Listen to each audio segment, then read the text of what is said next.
दिनै 16 जानुवारि 2023 फुंबिलिनि गाहाम हामलायथिजों लोगोसे मागो दमासिनि गाहाम हामलायथि जासिहरबाय। दानिया फैदो दिनैनि खौराङाव।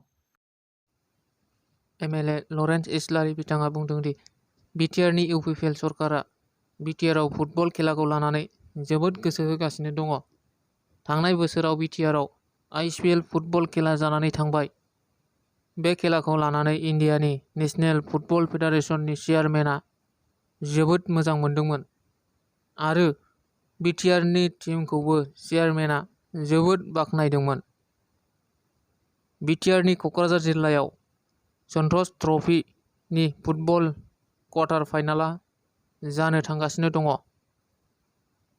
कक्राझारनि फुटबल प्लेयारफोरखौ लानानै नेशनेल लेभेलाव सावरायजागासिनो दङ होन्नानैबो बिथाङा बुंथिदों।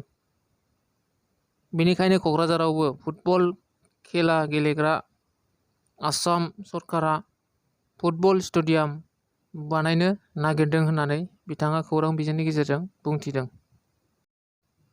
आसाम सरकारा मैया अफिसारफोरनि फारसे मोनसे गोरा स्टेप लाबाय।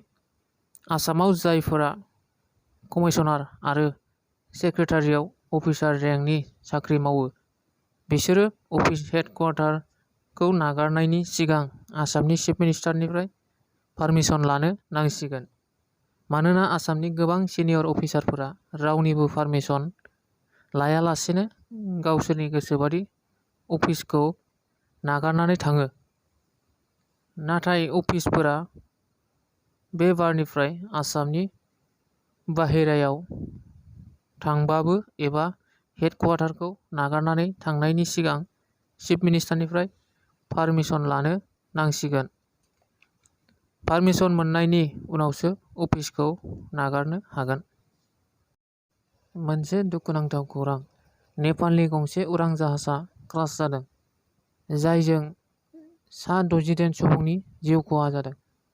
क्रास जानाय उरां जाहाजआ नेपालनि काठमान्डुनिफ्राय प'खरासिम थांदोंमोन, जेराव गासै सा 22 सुबुंफोर दंमोन। सा 22 सुबुंफोरनि मादाव सा 68 नि जिउ गोमानाया रोखा जाबाय।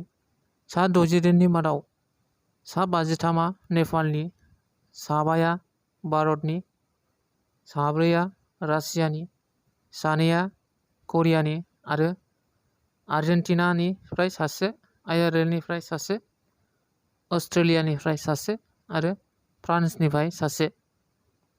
लेन्डिं जानायनि 10 सेकेन्ड सिगाङाव क्रास जादों होनना मिथिनो मोनदों। दिनैनि खौराङा बेखिनियानो। गोजोन्थों।